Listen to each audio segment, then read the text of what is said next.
Why do some Amish elders in their 80s move better than people half their age? No gym memberships, no supplements, and definitely no pain pills. Yet their bones stay strong, their minds stay sharp, and they live longer with fewer injuries. What's their secret?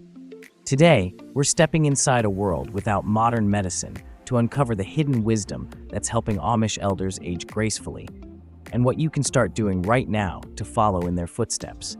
One of the most overlooked aspects of Amish elder vitality is their superior sleep.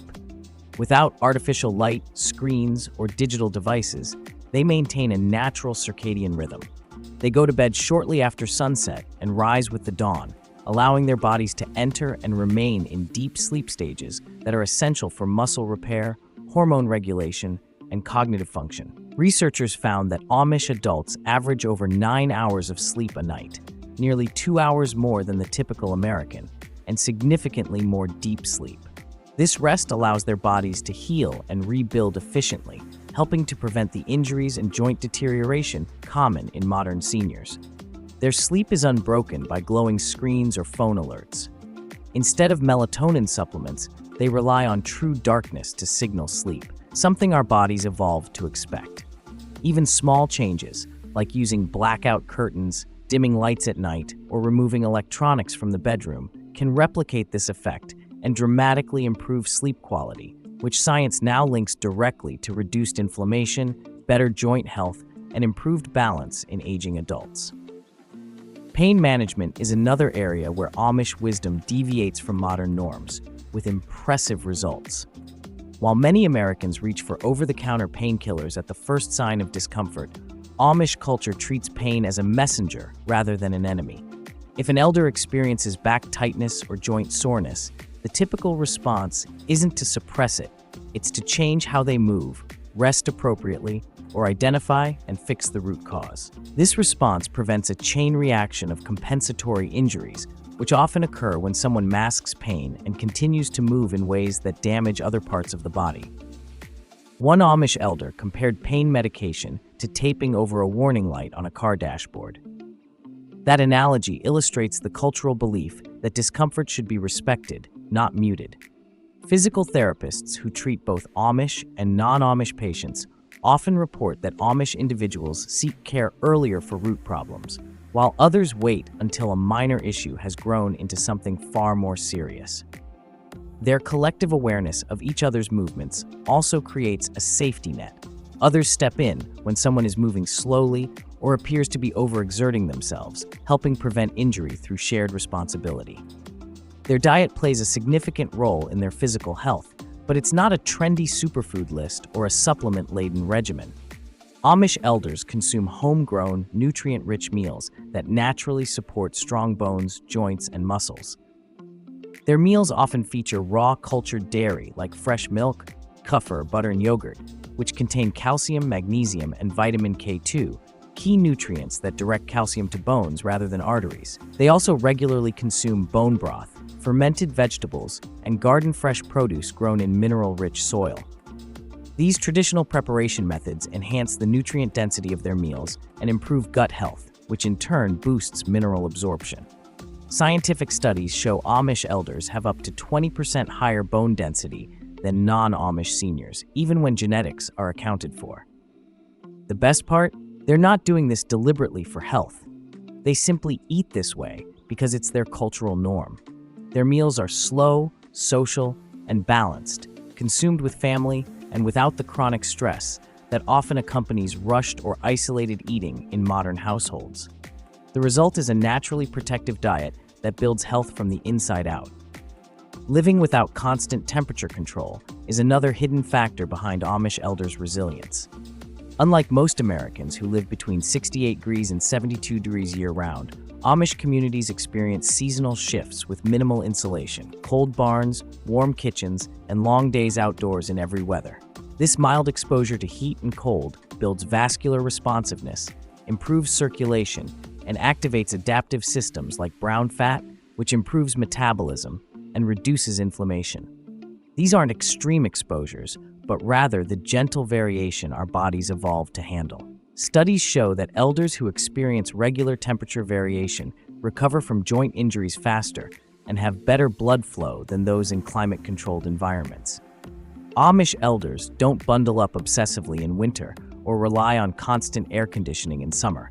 They adapt, and their bodies grow more resilient for it. This environmental exposure supports muscle and bone recovery and even helps reduce the inflammatory markers associated with arthritis and joint degeneration. Embracing a bit of cold or natural heat, even briefly each day, can help stimulate the same benefits without giving up modern comforts entirely. Amish elders also benefit from seasonal variation in their physical routines, which inadvertently mimics the modern sports concept of periodization. Unlike typical exercise programs that push the same routine year-round, Amish physical activity naturally changes with the seasons. Winter may involve chopping firewood or sewing indoors. Spring and summer bring planting, weeding, harvesting, and barn maintenance, and fall is dominated by food preservation and community gatherings. These varying tasks place different demands on the body, allowing rest and recovery in certain muscle groups while training others. This constant but varied movement keeps joints healthy, builds coordination, and prevents overuse injuries, something modern trainers spend years trying to balance in gym programs. The key lesson here is movement diversity. It's not about exercising harder, it's about moving differently across time. Even in modern homes, switching tasks, hobbies, or chores seasonally can bring this benefit. Gardening in spring, building in summer, organizing in fall, and cooking or crafting in winter. These variations can give your body exactly what it needs to stay functional across decades. While most of society turns to pills, physical therapy, and gym memberships to maintain strength in old age, Amish elders thrive without any of it. Their secret lies in lifelong, purposeful movement. From early childhood to old age, Amish people move with intention, walking, lifting, squatting, balancing, kneading, hauling, and farming. This lifestyle isn't built around exercise as a separate chore. It is exercise, seamlessly woven into every hour of the day. Researchers at the University of Maryland found Amish adults average up to 18,000 steps per day, which is nearly triple the American average, and yet they don't count them. Instead of machines designed to mimic real-world motions, the Amish do the real thing daily, hauling water, collecting eggs, kneading dough, chopping firewood. The effect on their bodies is profound. 70-year-olds have grip strength and balance equal to 30-year-old non-Amish adults. The reason? They never stop moving, and more importantly, they never lose the purpose behind that movement. Aging is treated not as an excuse to rest, but as a reason to adapt, doing less, but never doing nothing. Their lives are built on physical routines that serve real functions, and that's the foundation for their strength. Social connection is another pillar of Amish health that's hard to replicate in mainstream society, but critically important. Amish elders are rarely isolated. They live in multi-generational homes or receive daily visitors from family and community. If someone misses breakfast, neighbors notice. If someone looks tired, they're asked about it.